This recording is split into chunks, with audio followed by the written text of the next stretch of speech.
Let me make sure I have the stream pulled up. I always forget to do that part. Yeah, I'm about to also.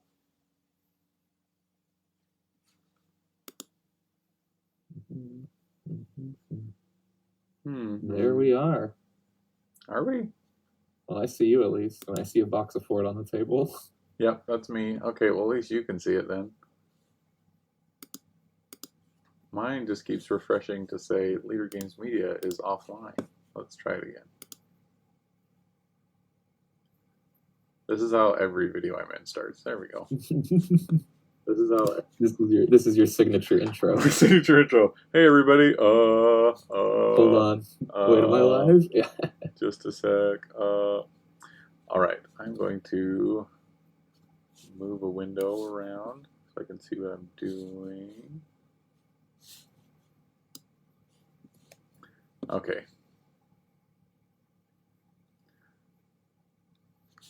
No, I still need to move something around so I can see what I'm doing. Hey everybody, this is the Fort chat. We're going to be discussing Fort stuff, I think, for the most part. Let's see, how do I pop this chat out? Hi, Ryan. Pop out chat, that's what I want. Okay. This is the Fort chat. Whoa, and I just hit my plastic. So, we're going to talk about Fort. I'm really excited for it. I'm so excited that when we made mock-ups of the box design, I actually made this tiny version of the box. Let me turn my video back on.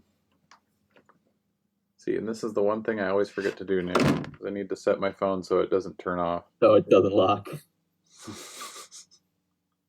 And then everybody needs to watch me in real time remember what the setting is to do that. No. Display?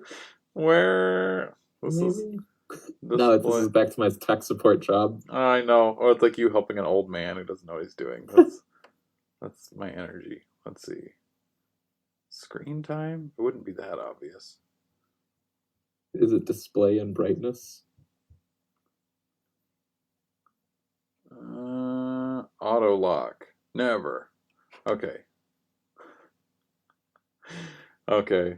There we go. Look at us. Look at us. We did it. Yeah. Somebody in the chat. Like, this guy auto lock. You have to know this. I'm 100 years old. So when we made the Fort box, I made this teeny little Fort box. So actual Fort will be much bigger than this. But this is... Oh, I didn't even realize that was a baby until your hand went into the frame. No, I thought I was like, where did you get? I made it out of cardstock and ingenuity. So anyway, this is Fort. Yeah, it is a game for ants. There is a card called the Ant in it. So maybe should we do just like a quick intro for Fort for people who don't know what it is? Well, yeah, totally. I can try to talk about it briefly. Yeah, do it up. Talk about. So yeah, if you're completely unfamiliar, so Fort is a redeveloped retheme of Grant Rodick's original game SPQF. It's going to be a direct-to-retail product from Leader Games, and it takes place in a neighborhood where you play as a charming young child, collecting friends, getting rid of friends, collecting pizza and toys, and building cool forts in your neighborhood. It's a card game. That's kind of the gist of it in the most general sense. And today we're just here to kind of talk about the art and world, and Kyle's here, and yeah, we're just hanging out. Yeah, I'm gonna doodle a little bit, and I can field questions about anything, just anything. I'm so desperate to talk to people. We can talk about whatever you want, but Fort related stuff would probably be beneficial. One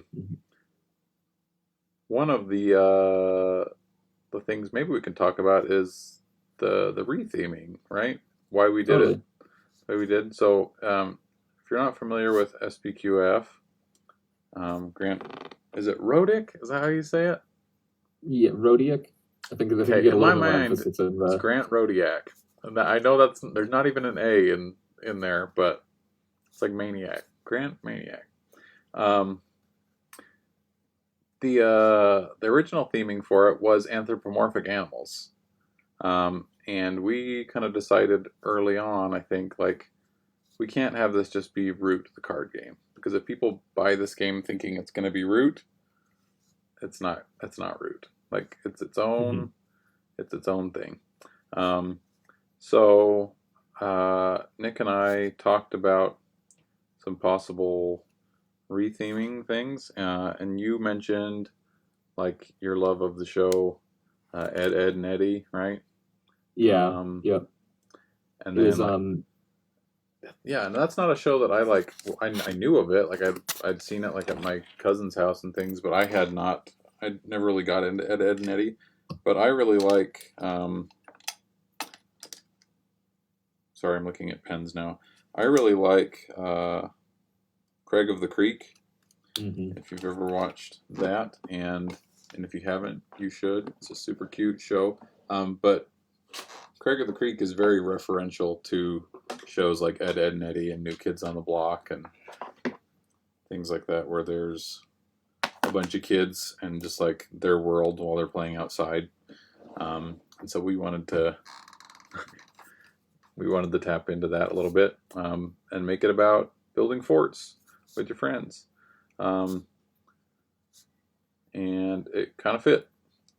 I can show kind of later after we do some doodling. We can go through some of those original art files and talk about um, like some of the first art things Totally. that I Yeah, did I for think it. the kind of what you were saying about the theme, I think it ended up fitting even more than we realized as we started getting into it more and more.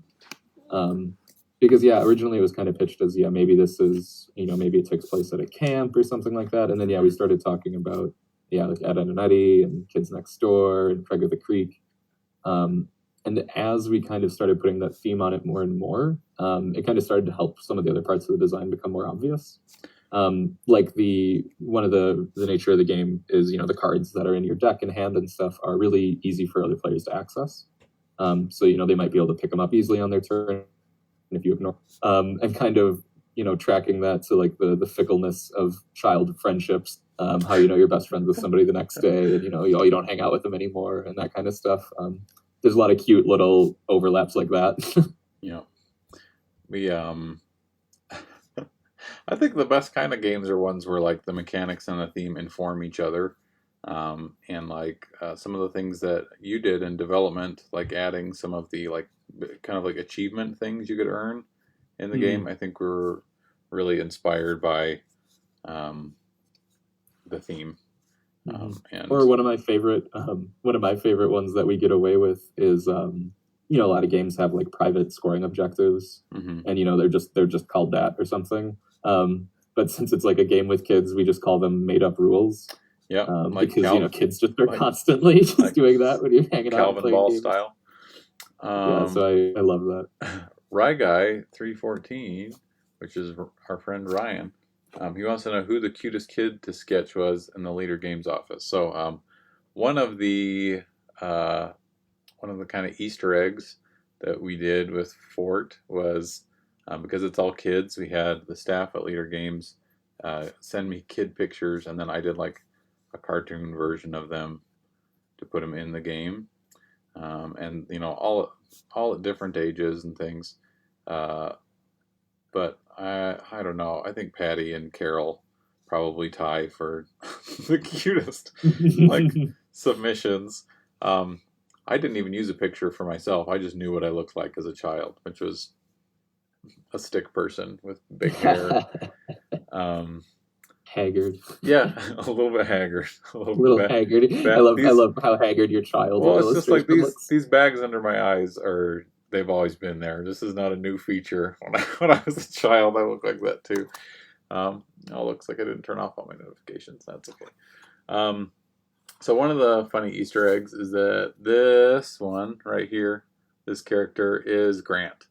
So the designer of Mhm. the original game, that's Grant. He's on the cover of the box. So, but everybody else is like a card. Um, So yeah, it's just kind of a fun thing. I first played Fort at XOXO Fest with Patrick when we went to go to that and show people Hmm. our games, and I liked it like immediately. I think especially because I'm probably one of the more lightweight gamers in the Leader Games family. Like I have a collection of board games, as you can see, but like it looks like nothing compared to some of y'all. And when I played Fort, it's still like it feels like kind of a crunchy kind of game. Like there's a lot.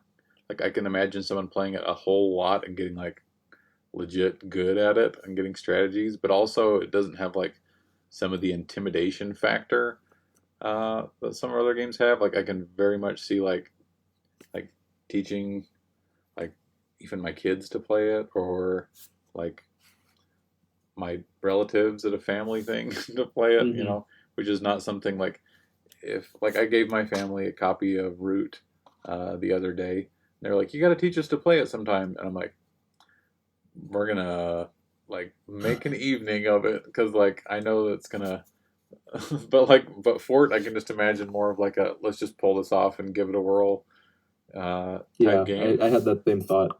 and I really like that about it. Like it's like, and I'm hesitant to say it's lighter because it's not really like there's still a like it's a really crunchy, like strategic game, and I think the more familiar with it you become, the more you'll be able to pull off really cool things. Um, but yeah, I'm excited for it for that reason.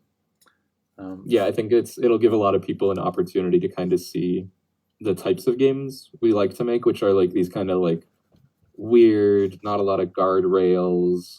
Your player positions can get pretty diverse by the end of it. But yeah, it's how it gets there is really really streamlined. Yeah, granted, like I don't know, the original design does a lot of work to streamline. I think like a lot of complicated stuff, which is really clever. Let's someone asked in the chat, is there a Fortnite? Um, what a great what a great question. I'm gonna take it off of kind of the drawing cam and show some art stuff real quick. Let me see if I can. I did think I tried to figure that out before, so let's see if we can do it. Okay, it's showing my computer screen. Good, good. Oh no, wrong one. There we go. So this is some of the original art that when we were first conceptualizing Fort.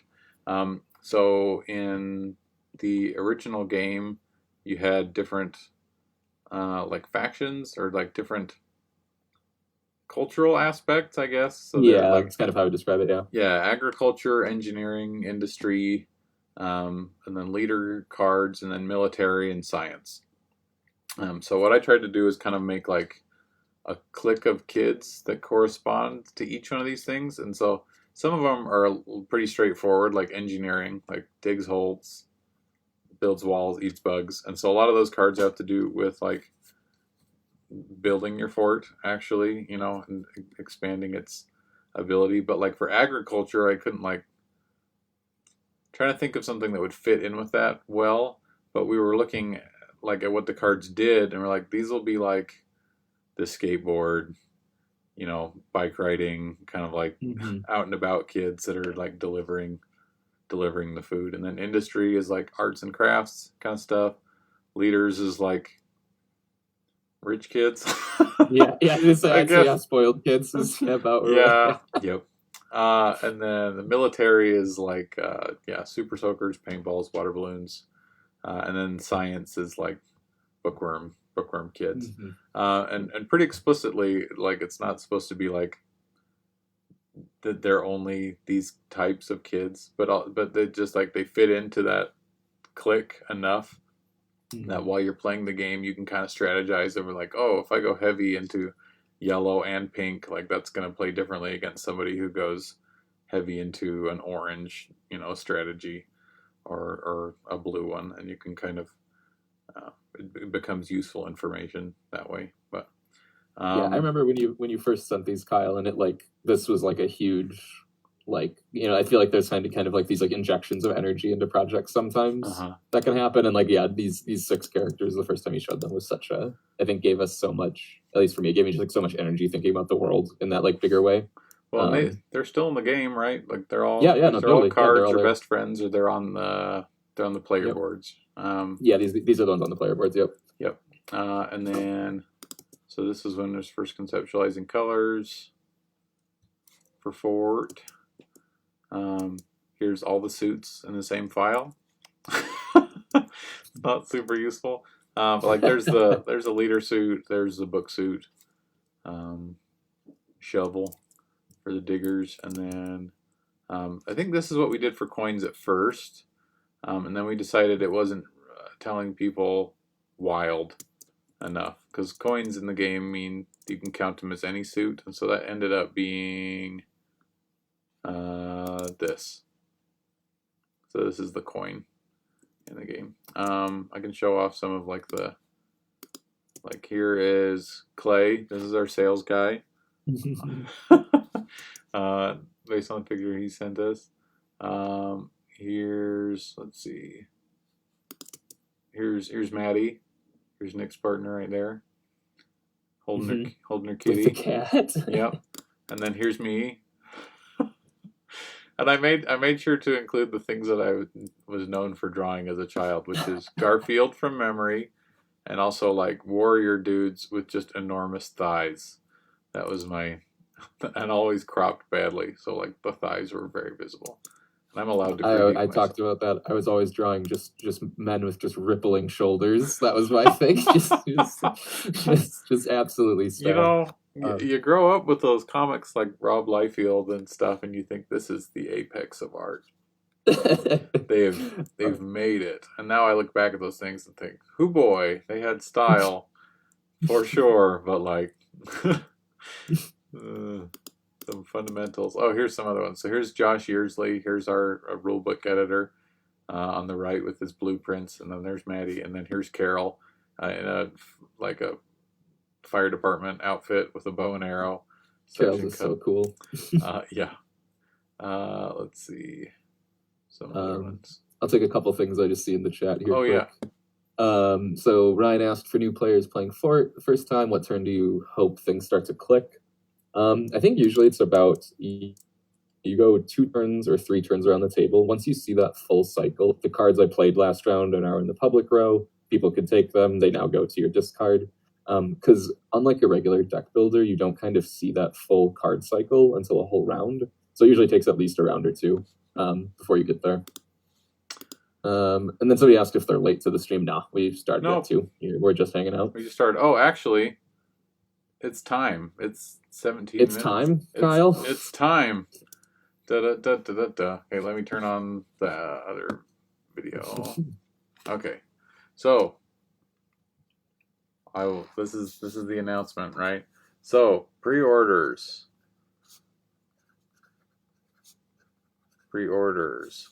of Fort. Man, why are my pens dying today? I have performance anxiety. Pre-orders of Fort start on July. Double check so we don't write it down wrong. Yep. July 21st. Ryan was ready for the shadow drop today. No, not quite. No, July 21st. I mean, that's less than a month. That's straight up quick. That's soon. We got pictures today of stuff being boxed up, and it's quick. The hype train is on track. Let's see. Grant says Woo Fort. Yes, Woo Fort. Let's see. How much of the cartoon Recess influenced the game's art direction? Oh man, I love Recess. I love Recess so much. That was on a network that my parents had. I didn't have Ed, Edd and Eddy because I didn't have cable until I was an adult. But Recess absolutely has influenced that kind of thing. and one of the things that I love about Recess is that Recess was heavily influenced by a TV show called Hogan's Heroes. You guys ever watched that? Have you seen that, I'm Nick? not familiar. Hogan's Heroes is like a comedy show about some American guys that were like in a Nazi prison, like in a Nazi camp. And it's a very weird premise, but like the main character, Hogan, is like a con man, swindler guy, charismatic, and always wears a hat, and he's always pulling one over on like the snitch character and like the guy who runs the camp and stuff. And like, so when you watch Recess after you watch Hogan's Heroes, you're like, oh my goodness, this is like exactly the same premise. Like even the theme song to Hogan's Heroes is whistling, and you watch Recess and it's like the theme song is whistling, and like the end credits are like whistling with Hogan's hat there, and it's like the same thing with TJ's hat on the end of Recess. So it's just like it's this weird circle of like this big homage. No, yeah, I had no idea. That's so interesting. So yeah, Fort is low key a Hogan's Heroes tribute. Also a tribute through several, through several filters, I guess you could say. Yeah, and I remember when we started doing, the theme and art and stuff. I mean, even for myself, like there was a bit of skepticism about, the retheme or like what should it be, and going with like this, kids and stuff.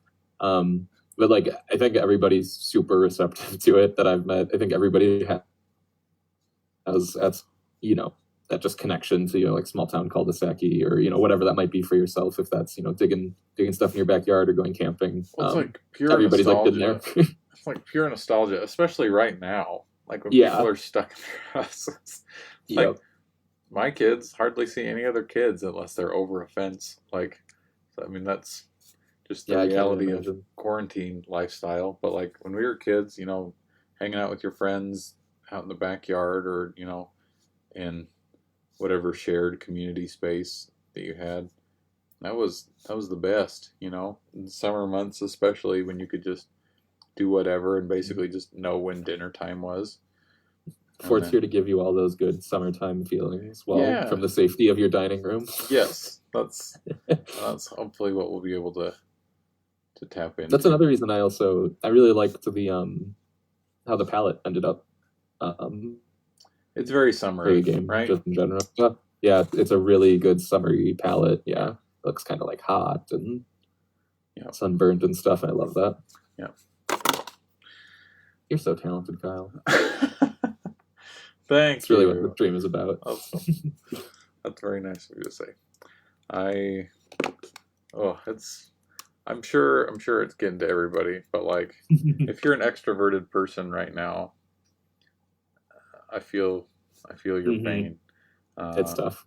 It's rough. I feel like every morning right now I'm like psyching myself up to work, and it's like something I like doing. Like I'm not even like psyching myself up for an old job that I didn't like this is a job that I do like a lot. But sometimes just like to get the creative juices flowing, I have to do like an unrelated warm-up thing sometimes, or just like start into it and realize that the first thing I do is not going to be very good. Not always. And just not always perfect. No, which is okay. I mean, it's something, not to just make this stream now about you, Kyle, but it's something that I find, even after working with you and seeing you work and stuff, that I've tried to take a little bit into my own workflow of like, you always talk about like, it's for yourself, you found it better to learn by just like redoing the thing if you didn't like how it turned out. Yeah. And that can be like a frustrating process, but I think it's a really helpful one to sometimes get in mind. Especially like I find myself, with internet and Instagram and all that stuff, it's really easy to constantly put yourself through this like good enough lens and whatnot. So I think it's like it's good to just like kind of barrel through that stuff sometimes. Well, there's a big pressure right now, especially if you have a prominent online presence, to just like always be posting art and trying to promote yourself. And you absolutely should be doing that if you're a freelance artist. But it's hard. It's hard when like your sketchbook doesn't need to be a sacred place You know, Right. your Yeah. sketchbook That's a tough thing. your sketchbook is like your yoga mat. It should be nasty. Like if you're like No, totally. you should be like I mean I don't know maybe that's a bad metaphor but like Yeah, I don't everything do yoga, but but like everything you're I don't do yoga either. Look at me. We when you do like when you're doing stuff in your sketchbook, especially if you're doing direct ink to paper work, it should be bad. You know, it should be you can mess up a bunch. But also you don't need to post all of that. Periodically I'll have a doodle that I think, oh, this turned out nice, and then I'll color it and post it. But like that is such a small percentage of what I'm actually doing. And like even for like Vast, Mysterious Manor, almost all of the art for the Vast games is just direct ink to paper, and it's not like there's no pencil under drawings, and so there's a ton of stuff that I drew that like isn't in anything. Like it's still in a sketchbook because like it ended up being like I messed up an arm there, and like if it's a little thing that I know, oh, I can put this in. I can put this in Photoshop and fix it. You know, if there's a line out of place or if there's an arm that's too long or whatever, I know I can Photoshop it and fix it. But, you know, if I'm just sketching to learn, I'm just going to start over, you know, just do it again. And, you know, the whole process of doing it again is it does something where you're teaching your hand to do something, you know, and it's not just, I don't know. Yeah, I mean, it is it's at free. the end of the day, it is like it's a physical skill with like muscle memory and stuff, and you can train yourself. You know, I mean, Yeah, I always worry about if something happened to my right hand, how long it would take me to teach my left hand to do it. Should I draw something with my left hand? We could do that. I mean, let's do it. Okay. Why not? No. Okay, I'm gonna draw a fort kid. So, see, and I'm a little bit restricted too because I have boxes right next to me, and I've arranged here come the excuses. Oh, and I've been sick for 3 weeks. And, like I got a box of Vast right there, and then I got a box of Root right there. Oh, whoops. And it's gonna make this interesting, I'm sure.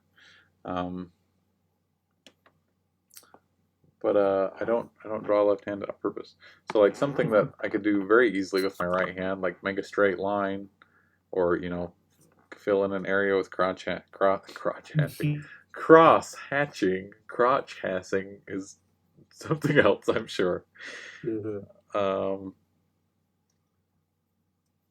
I can't even draw like a circle of this person off the side, kind of this looking is a very like nervous Fort character. He's truly shaken. He's cold. I'll make it look like he just got in a water fight or something. It's like that episode of Gravity Falls when Dipper makes photocopies of himself, and one of them's like Paper Jam Dipper. Yeah.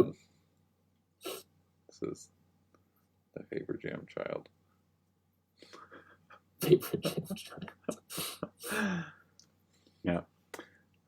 What would you say to someone, Nick, if they said, I like Root, what about Fort is going to appeal to me? If art was not a consideration. Yeah, so art, yeah.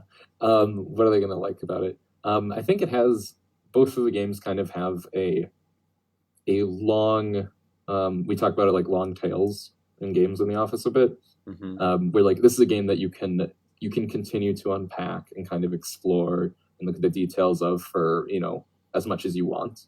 Or you can sit down and you can play it and you can, you know, throw down for your one romp that you do every once in a while and still have a blast.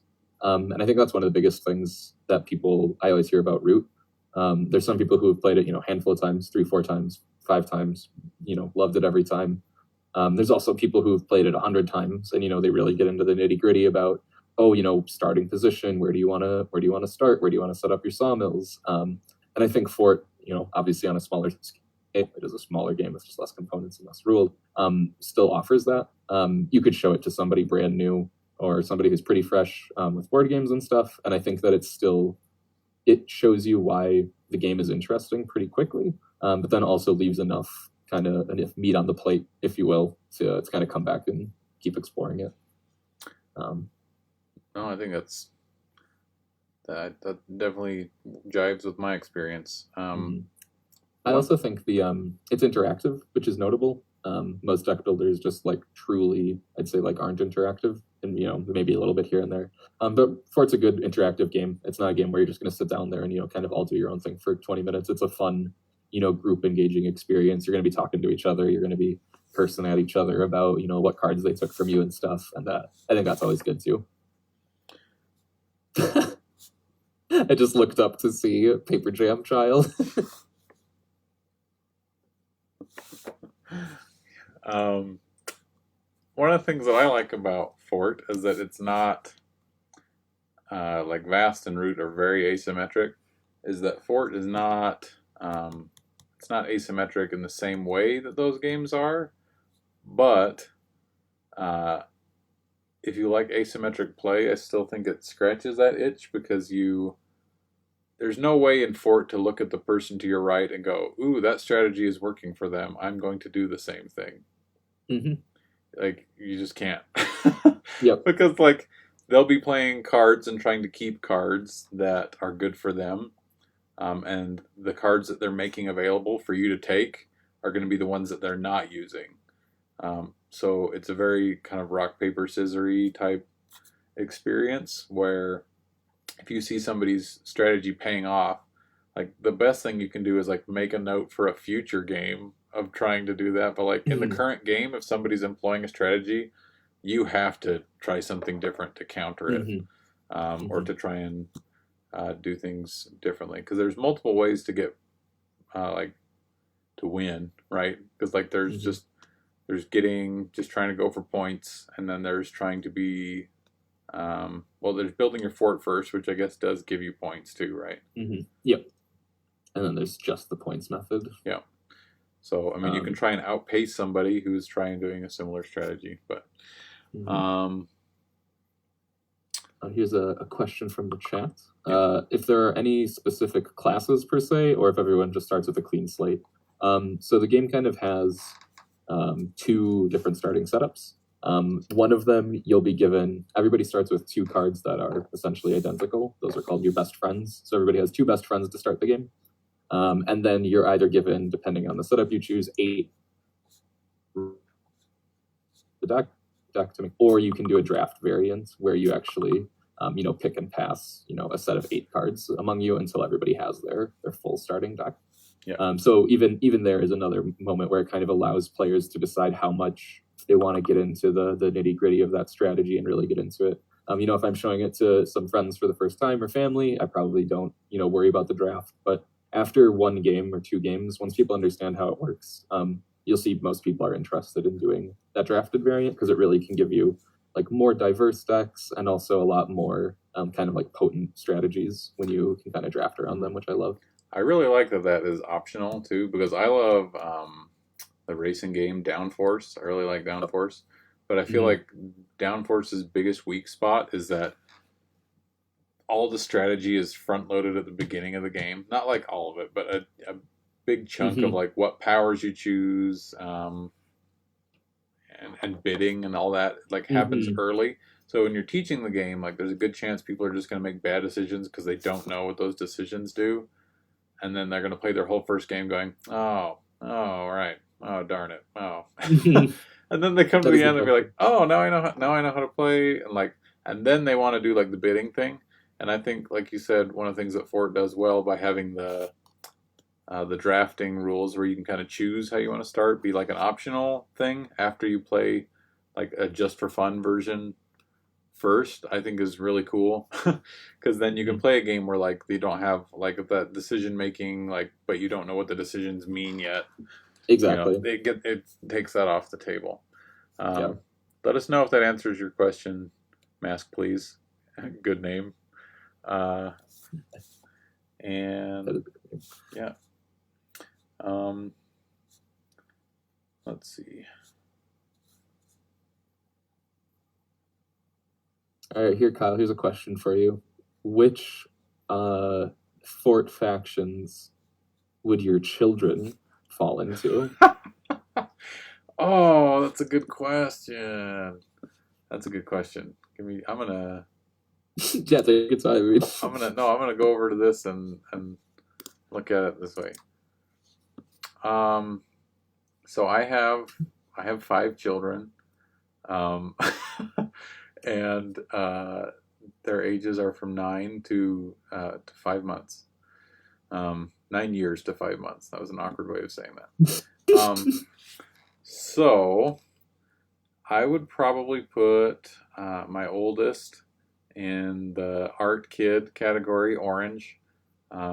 She would just crochet things and make things out of origami paper and ribbons and looms, and it's the same thing that I did when I was a kid, where it was like once Mhm. people know that like your favorite thing to do is drawing, then it's like every Christmas gift and every birthday and everything forever is like some version of like Art supplies glitter or glue or yeah. colored pencils, whatever, to the point where it's like by the time I was 12, I had very strong opinions about like the quality of rose art. Um, and so I would probably put her in that, and then my second, ooh, I don't know. She's kind of a jack of all trades in some ways. I might honestly put her in the military like faction, or like Nice. the green A one. little rough, a little scrappy, Well, maybe. she's a little scrappy. She's the one that she's in the pictures, and Patrick's like, that one scares me because she always looks like a little bit serious, and she's good at doing funny facial expressions and stuff, and she can be a little bit aggressive sometimes. And then my third child is my oldest son, and I'm gonna put him in engineering. That the yellow team, 100%. Like he would live in the dirt if he could. Just Like, go dig a hole. well, he has a pair of flip flops that are frequently on the wrong feet. It's like you can wear lots of shoes on the wrong feet. I don't know how you can wear flip flops on the wrong feet, but That he is a makes it happen. And then they're broken flip flops, and he learned this thing from like a life hack video where he puts bread like clip things like that keep your bread. oh He my put gosh, he puts yeah. them on the bottom of his flip flops. They don't come off. Hey, who's at the door? That's so funny. Who's there? Someone just checked and then didn't open the door. So I have to be careful what I say. Their ears were ringing I or whatever. know. They They're could tell like, you were what's going talking about on? them. And then my fourth, um, I would put her in the kind of teal colored one. Hmm. She's kind of the princess, um, and not in a bad way. She's very cute. Right now, she's a toddler and she's very very loud. Like we my aunt, did a drive by of our house the other day, wearing masks Hmm. and everything, but she like was just coming to see how we were doing, asking us if she wanted us to drop off this toy thing that she had texted us about. Um, and we're like, "Oh, hi, how are you doing? Good." And then off in the distance, we could just hear my daughter just, "Wah!" Just this loud, loud scream. And like Meredith and I are just like unfazed, and my aunt was like, "Oh my gosh, is she okay?" And I was like, yeah, probably. Like it's the same scream, like if she falls down the stairs or if she gets like the wrong colored cup. It's the same scream. It's the same. It's the same. It's So all the and only so one like level of upset. so she came out just bawling. I said, "What's wrong?" And she's like Eli won't share. And it's like, oh, okay. Well, I don't know if that scream was justified, but so I'd put her in that category. And then my youngest is a baby, and I'm going to put him in the red category just because all he does is eat. That's his favorite thing to do is just eat, and he's a big dude as a result. But Big baby. that's where I would put my kids. Let's see, where am I? That's good. The alignment chart for the Farron family. Yeah, that's us. There you go. And yeah, hopefully that answers. No, that was great. No, that was everything I needed. Let's see. Are there any other questions? we haven't answered? Looks like Grant's in the chat answering questions too while I'm messing around.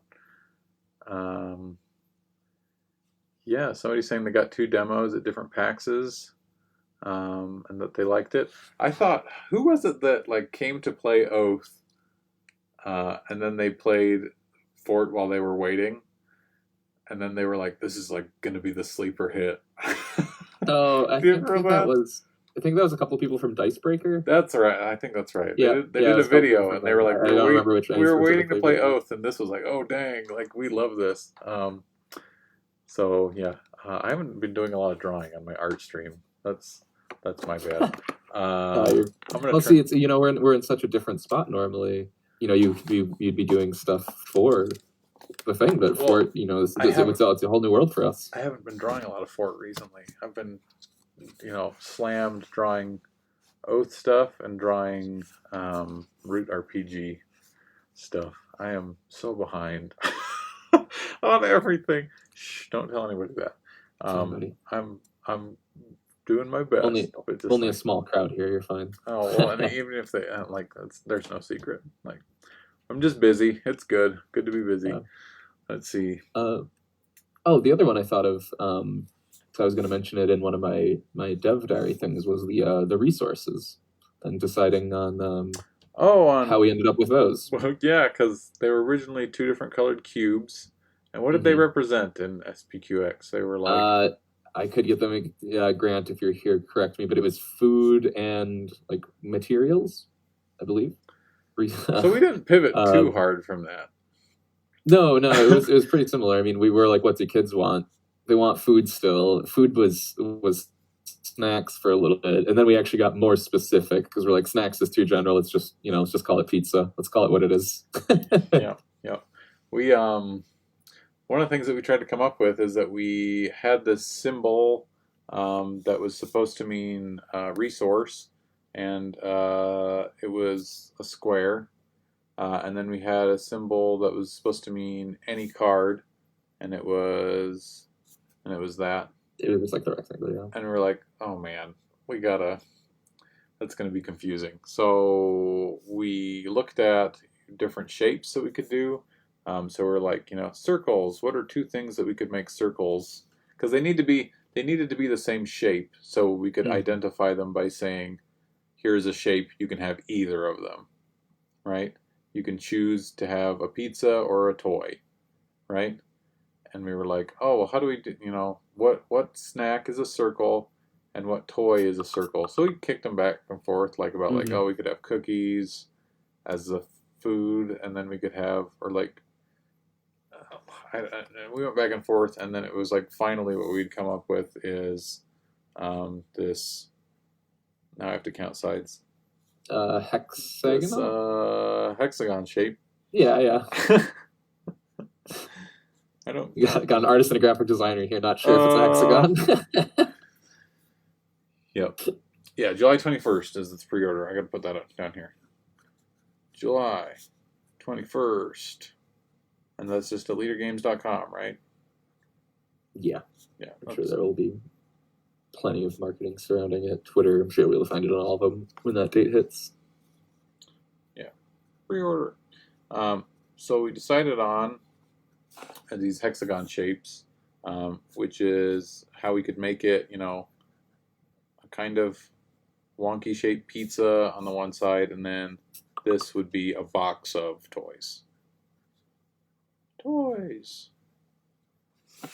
And then we picked a kind of a blue and a yellowy orange so that you couldn't confuse them with any kind of color blindness, if just by color, but then they also are screen printed, so you can't mix them up that way too. So yeah, it worked out, I think.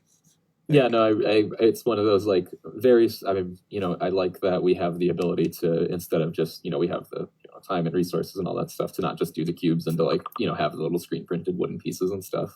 I think in that regard, people might look at it and like, oh, it's a smaller box.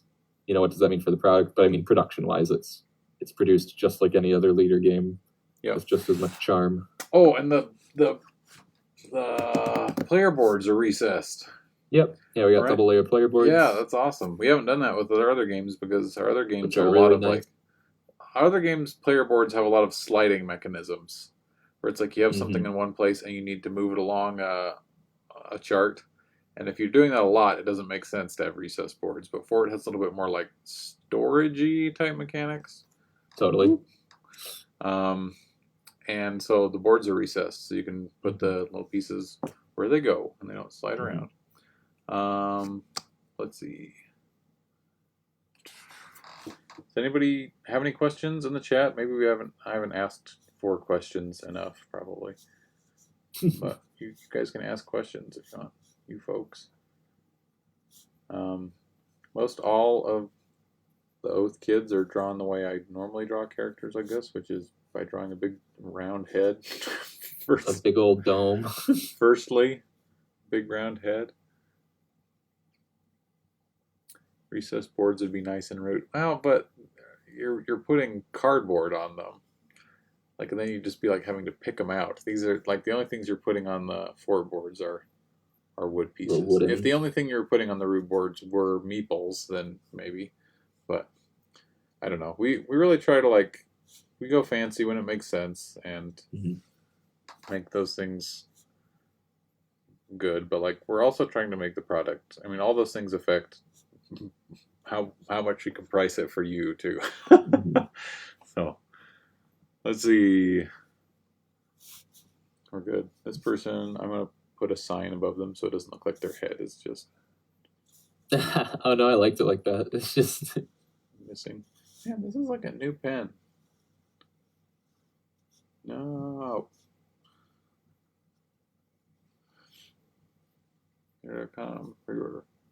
Oh, someone's asking how much the game costs. Are we at liberty to give that out in the chat? ooh, that's good. Or is that Let me just get a quick confirmation from another Leader Game staff member first. $100? Before we can confirm.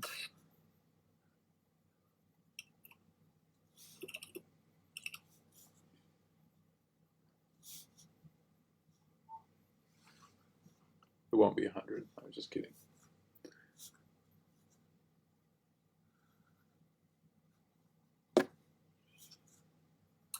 We can confirm it will retail for $30.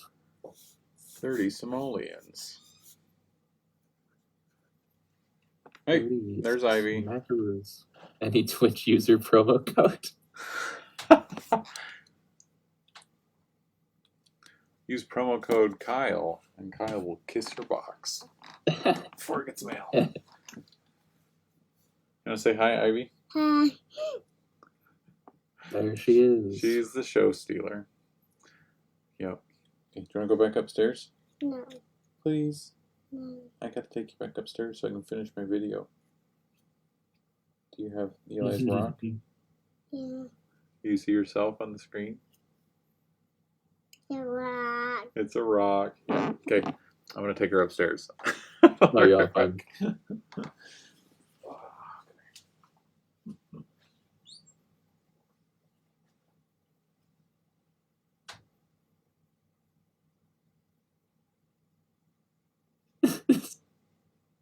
Well, it's just you and me now, chat.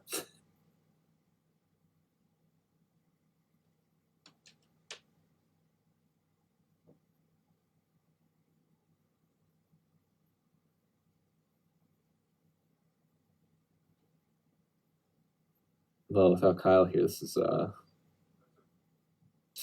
this is a moment. I'm back. Oh boy, I was floundering. I was panicking. You should the chat saw. What about that was top 10 anime betrayals? I think it was you returning Ivy to upstairs. Taking the baby back up? I'm not gonna. It would be so easy to farm my children for social media content. I feel bad already, like them being online at all. What if she runs for president one day and somebody's like, one time? Remember that time her dad brought her back upstairs? Yeah, or more than likely it'd be like, remember when she was on her dad's video and she just picked her nose in the background for 10 straight minutes? And like that would be the thing that. Well, yep. That's the. I think last time we did a video, Cole was like, "This is the authentic video call with Kyle experience." Oh yeah. Like, I can't And keep. there's just so many bodies in that house. I can't keep them imagine. all out. Yeah, that's okay. I never want to be the dad who's like, "Get out of here! Come on!" Yay! Just like, I work at home. It's their house too. Let's see. Do I have any pro tips for when we get to play for it? Anything people might miss? Ooh, I think that's a good Nick question. What's your Yeah, strats? pro strats. I think keeping an eye. I think people underestimate the importance of the 3 game end conditions. So the game can end 3 different ways. It's either if somebody passes a certain score threshold, if a certain fort level, or and I mean it's literally the turn clock in the game, and by ratcheting up your speed on one of those metrics or something, denying somebody a whole turn, or being able to make the game last around longer by not giving somebody that one resource they might need, is actually often where the game is won or lost. I think people often point to it's a bit of a faux pas to just point to individual cards and say like get these cards to win. I think it's often more about how are you managing that game end. So keep that in mind. Bushi says, do you know if there's going to be a TTS mod? I don't plan on playing board games with friends for all because of COVID. There will be a TTS mod. I even saw earlier in the chat, I think our friend Sky Jedi, who I was working with on it, is in the chat, or he was earlier. And yeah, so we worked on that. I'm not sure exactly when we're planning to release it publicly. I'm imagining it's sometime after. But yeah, we do have a TTS mod in the works, and we do plan on releasing it at some point. So totally, we want people to be able to play it online. But we also want you to buy it. What was that? So, but we also want you to buy it. Yeah, but it'd be really cool if you go buy it. It would be cool if you bought it and then played it on TTS. And then played it. Hi, Sky Jedi. Yeah, there he is. There he is. Yeah, I also think this is just musing, so nobody take this for anything. But Fort is a really fun world. Also, now that we've kind of built, or we kind of have in our back pocket for either putting other stuff into or adding stuff onto the Fort world. And I don't know, I just think that's really exciting. I see you drawing this little scrappy kid with the winter hat, and I'm like, oh yeah, I mean Fort currently is it's kind of like a summer. It is theme of a whole. There's just so many things you could do with that. You could do a winter. You could do they go to the kart race and they go to camp. I don't know. So nobody go crazy here, but go by Fort and maybe all these things could be yours. I know. If you say kart race and Patrick can hear you, that game will come to life. He's talked about making a kart, like a Mario Kart style game, since the very earliest days of Vast.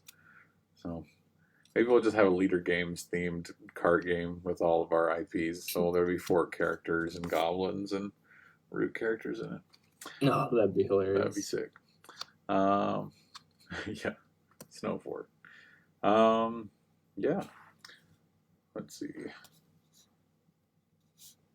Any other questions people have? This just to reiterate, if you're just joining us, the pre-order for Fort is going to be July 21st. LeaderGames.com. We've confirmed that it's $30. And then this is not how big it is. This is my tiny box that I made out of cardstock. It's a full game.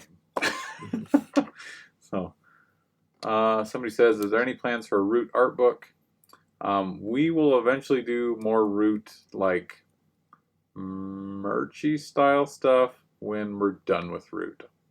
I think it wouldn't make sense for me to do an art book now, and then if we do another expansion, to have a little stapled in part of the art book to add later. I think we're gonna wait until we're all done, and then that stuff will happen. It'd be pretty easy for us to put together even a coloring book, because I have all line work saved. All the but- lines, yeah. Yep. Someone's asking that they wish there were stretch goals to fulfill, but Leader Games doesn't even really do that many stretch goals when we do Yeah, a that's like Kickstarter. I mean, we have, but I mean, most of the time we're just like, we'll just do it all. We just one of my favorite things about working for Leader Games versus the other board games that I buy on Kickstarter or other things is like I really appreciate our commitment to not doing exclusives and to making sure everybody can get a hold of our stuff if they want to play it. You know, very happy about that. Let's see. Is the Thursday night stream of Fort going to be the production copy, or will it be on TTS? It's currently planned for a TTS stream, is my understanding. Okay. Will the pre-orders be open to Europe?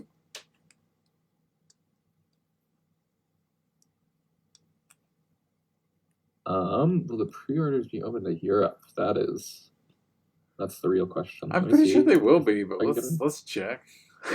Yeah, let me just make sure I don't want to. Woodland Alliance varsity jacket. Here, let's draw that actually. Let's do.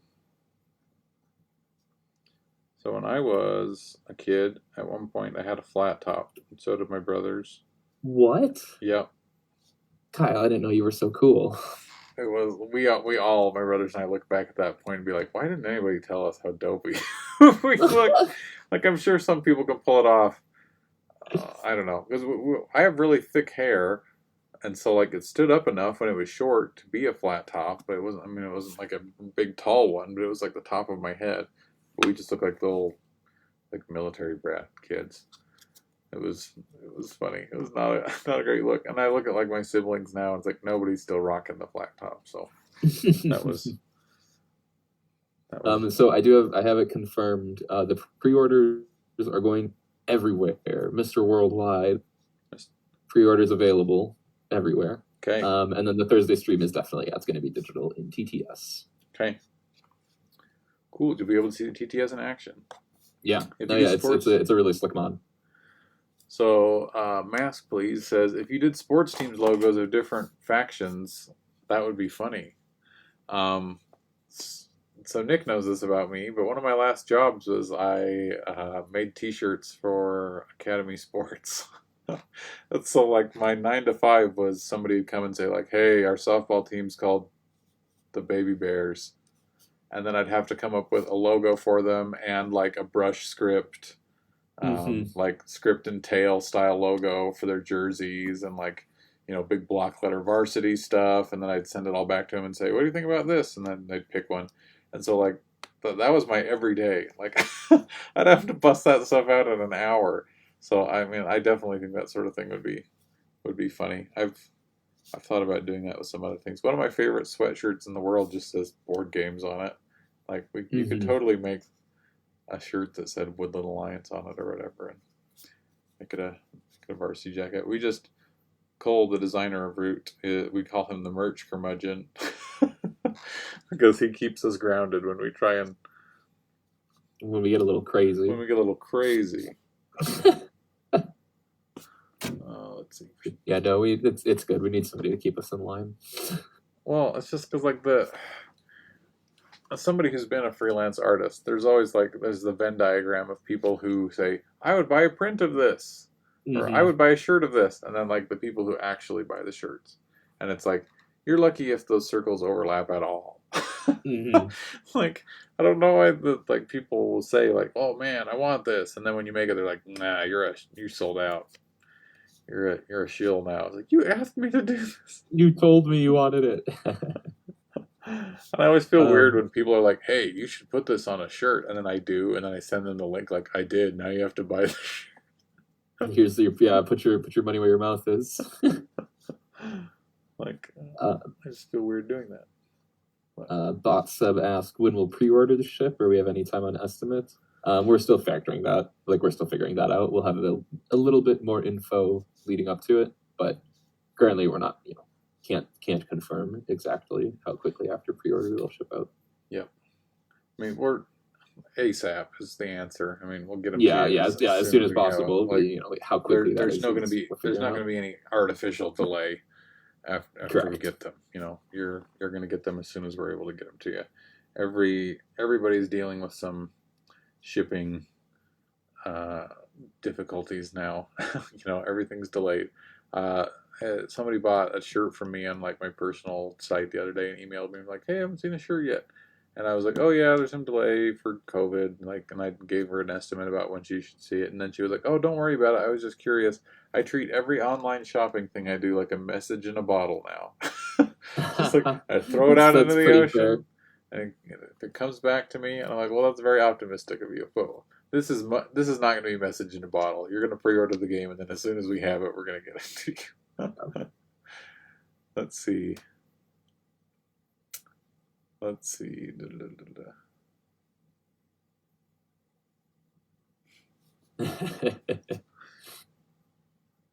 So one of my other jobs that I had before Leader Games is I made race medals and geocaching coins and enamel pins for printing. And so like our pins and everything that we do at conventions are all I get to design them. And I know how to do that and get it in the correct format for the factory and stuff because of that weird job. It just goes to show you that some stuff just is part of a journey. Oh yeah, You no, know? some certain things will pay off to be far more valuable and important than you think. I think that every day when I'm sitting there making physical prototypes, and I remember sitting at the paper cutter in college, cutting my stuff for some class or before I presented, being like, when am I going to be using a paper cutter in the next 10 years after I graduate college? And every other day now, Yep. So no, it's it's all part of something. Yep. And now I'm a fiend on the paper cutter now. Now you're so fast. a whiz. Oh, and I think it's a good perspective to have. We had to buy a truck recently for just home and yard renovation stuff, just so we wouldn't have to borrow a truck a bunch. So I mean, it's an investment. We saved up for it. We were looking around for trucks, and we found one that we really liked. And like, we showed up at the dealership, and they were like, "Hey, we've had this for 2 months, and we just sold it 45 minutes ago." And like, it's a good perspective to have, to be like, it's okay. It wasn't meant to be, and it's just a part of the step to get to something else, and that something else will probably be exactly what I need. And I'll be thinking back, boy, I'm sure glad I didn't go with that, first option or whatever. But this was going to be my Woodland Alliance Letterman jacket.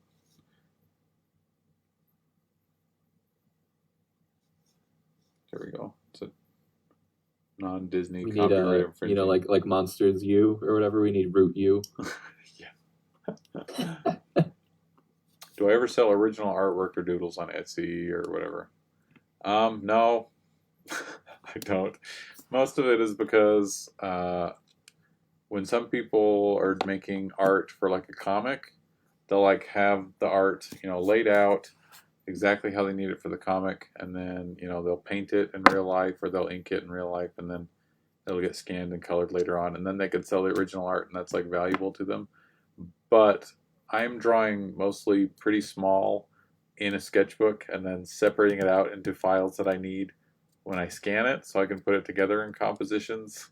And so like an original art piece for me would be like a 2-inch by 2-inch square of paper that I cut out of my sketchbook. And like, if it was a true square, there would probably be like a picture of a cat that I drew my kids. Little thing poking off the side. In the square, or like we talked about earlier, just like something that I drew that didn't turn out right next to it. So I don't sell original art. I have there's my Middle Earth background. But this is a good example. I can show you some of this. I mean, this isn't Fort related, but so here is like some original art of an otter character from the Root RPG, but like it's on a paper with a whole bunch of other ones. Like, and there's the paper is thin enough that you can see other stuff beneath it, and I don't know. So I don't sell original art because it would just stress me out too bad to be that precious with my materials. in the process. I just keep it sketchbook style, or like here's, let me see if I can find a good example. When I'm doodling stuff, it's just all right next to each other. These are just colored pencil sketches. But it's like, so if this flaming pepper situation ended up being like in a game, somebody would be like, oh, I want the original art for that. Like, well, I'm not going to send you a mechanical pencil sketch on, this piece of paper with this gnome's hat sticking out or whatever. So anyway, I just don't do it. And it's just a preference. If I was working in a different process where I could take a little bit more like time on like a big piece, maybe. But even then, if I'm taking a lot of time on a big piece, I'm usually drawing it in pieces so I can put it together composition-wise later. So like the art for the Root Underworld cover is probably, even the background is probably like 6 different pieces that I moved around to get into the right place, the final art. So it would be like, 6 different pieces of paper. And I don't know if that, maybe people would be into that, but I'm not going to sell stuff that I worked on 4-liter games either. This is my day job. It's not just my stuff, but belongs to everyone. Yeah, I'm gonna, let's see, we've been going for about an hour here. I'm gonna doodle for just a minute while people, if they have any burning questions that we missed. I haven't been watching the Facebook stream actually at all. Do you know if there's any Ooh, I also haven't checked that. Is that something you can look up, or are you an anti-Facebook? Yeah, I think I can find it. Okay. Yeah, let's see if I can find it. We were talking about in the office meeting today about the Facebook advertising, and like half of the people were like, I don't do Facebook at all anymore. I'm like, all right, well, then you probably can't check it. What's some good self-serving art we could do? You could do, here's my 2 ideas, Kyle, but you do what you want, obviously. Okay. Yeah, well, you could draw a kid dressed as the Chancellor, which would be fun. Or give me a Root faction, like a cat or something, as part of the skater group. Oh, give you like you maybe like a cat on a skateboard? Yeah. Okay, I like that idea. So Sky Jedi has just kind of like, he's just asked a question in the Twitch chat that like comes up. Beard care comes up in like every single chat. I do not condition my beard with like hair conditioner. I just do shampoo, and then I do, after I shower, I do beard oil, and that's it. And it's mostly just for my face. I don't even know that it does anything for the hair, just so I don't get beard drift. I don't know, TMI maybe, but just keeps me feeling good. But just beard oil, and sometimes beard balm if I need to like shape it, like make my mustache really pointy or something like that. All right, July 21st, pre-order Fort. I got 2 questions here that didn't come up in our thing yet, so I'll mention them quick there from a bit of a go. But somebody asked if, other than theme or art, is Fort any different than SPQF? I'm assuming they're talking about. It is slightly. So during development, I added a few like upgrade kind of systems, changed the scoring a little bit, how it functioned, tuned some of the cards, cut some of the cards, added a few cards. But at the core of it, the bones are still exactly the same. Some cards are gone that you maybe recognize. Some new effects are in it. Some different little small things. But other than that, it is very similar. And then Chris Reynolds asked, is there a digital rules PDF available yet? There is not, but I will look into when we plan on publishing that, at least after this. Because I'm not sure if we have my initial, but I will see, and I will talk with the team. I'm sure there will be one eventually, if not immediately. Yeah. Like we make all that stuff available.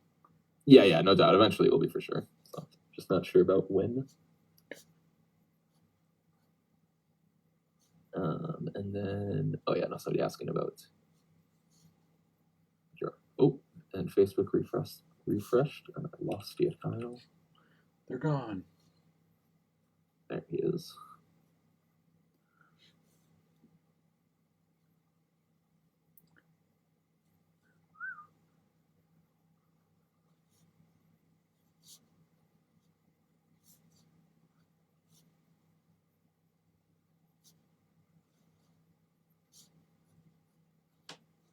I have my windows closed. I should have them open so you guys can hear the birds going crazy.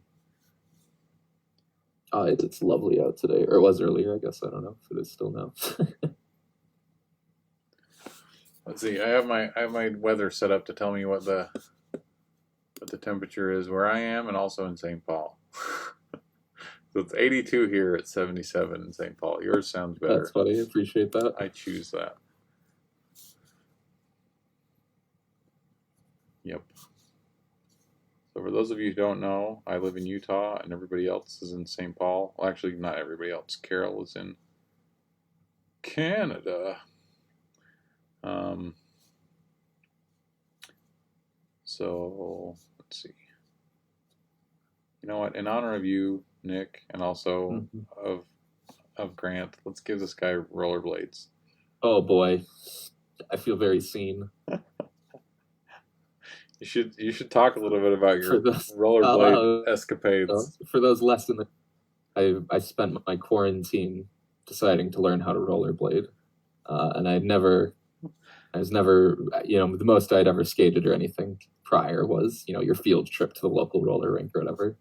But now I am soaring. You're shredding. I am truly skating. I'll post. You know what? If you follow, oh gosh, I'm setting myself up. I'll post a video of me skating on Twitter by the end of the week. Okay. If anybody wants to see me rollerblading, you shredding the gnar, and it'll be there. Yeah. I think I have finally reached. A stranger walking by would think, "Oh, he does know how to rollerblade," which is good, opposed to before, which was, "Oh, that's stay away. That person is learning how to rollerblade. Don't get near them." Oh, that's funny. I got my bike back out for the first time since I broke my arm falling off my bike, and it's been going okay. I just because I've lost a ton of weight from my GI stuff, I feel just like I feel enfeebled all the time. So I was riding my bike and I was like, oh no, I have to turn. I don't know if I have the upper body strength to turn a bike. and it turned out to be okay, but that's good. Yeah, it certainly was learning to fall and stuff again was, I don't know, in some way I was like, this is good. I'm not that old. I should be able to fall and get up and not be completely incapacitated. This is a good thing to be good at. But yeah, no, it's been really good. When I fell and broke my arm on my bike, I wasn't even riding it. I'd ridden around the block. I pulled into the driveway and I was like, aha, I did it. And then I hopped off my bike and you know how sometimes maybe this doesn't happen to everybody, but just kind of your knee like buckles or if you're walking up and down stairs and you just think, oh, and it's kind of bends funny. That's all it was. It was just a weird spasm of my knee, probably from just not riding my bike very much. And so my knee buckled, and I thought, oh no, I'm falling. So I'll gently toss myself onto the grass instead of the driveway. Oh, no. And I did that, and I was just oh, I've hurt myself. And I just laid in the grass in front of my house next to my bike. My helmet's on. I didn't realize I'd broken anything yet, but I'm laying on the ground, texting my wife. I'm hey, I'm just gonna lay on the lawn for a little bit. Just wait this out. I just want you to know I didn't die or anything. Since I just said I was going around the block. But then I totally broke my arm and my finger. It was my left arm, and I was aha, at least I didn't break my right arm, so now I can still draw and everything. And then it's no, actually this influenced a ton of my ability to draw because I'm I couldn't turn the paper, I couldn't hold things down, I don't know. It became a much bigger deal than I thought it was going to be. But I remember when I broke my left arm in high school, and it was the same thing. I remember I was well, at least it was my left arm, and immediately this is a pain no matter what. Right arm just would have been more inconvenient. Yeah, but this is still inconvenient. I was 30 when I broke my arm. 30, 31, maybe 32. Maybe it wasn't that recently. But it was the first time I'd ever broken a bone. And I used to give my brother a hard time because when he was in, I want to say 4th grade, he broke his left arm. And I was oh, it's a good thing he didn't break his right arm. And then it was as soon as he got the cast off, he broke both his arms. I was oh my gosh. Oh, we're good. Never understood rollerblades. Do you just crash if there's no patch of grass to roll into? Yeah, I think you just tuck and roll, right? Somebody said you instantly die. you just choose death. Yeah, so I mean, you try to break, ideally. You know, sometimes even if you're falling, so you're falling, right? So what you learn is, well, at least fall forward. You know, make sure you land on your hands and knees, and it usually, once you learn how to fall, it no longer like hurts. I'm like confident in falling now. Like if I'm about to fall, I'm like, oh, okay, and I can just roll into it and be fine. What did we say temperature wise that somebody was translating it into Celsius? We were just talking about the weather. Oh, okay. Okay, yep. Sorry. Freedom units. Sorry. My last name's Farron. I'm going to use Fahrenheit. Yeah. Okay. Well, I think there we go. There's a rollerblading cat playing street hockey. No, I think that's a perfect way to top off the stream. My kids are big into riding scooters and bikes, and our street is quiet enough that they just ride out in the road if they have a parent watching. But they've gotten very good at the time-honored tradition of yelling "car." So that's good. That's the street hockey experience. So, yeah. Well, thanks everybody for watching. Please get Fort. Yeah, if you have any more questions about it or anything, I'd say, you can hit us on Twitter. There is a BGG page where there's some articles written about it. Some articles, that's not right. Some diaries. Some diaries. Some personal juicy diaries about the game coming together and about how it works and if anything like that. And yeah, tune in on Thursday so you can see how it plays. And we'll see you then. Yeah. Thanks, everybody. Bye.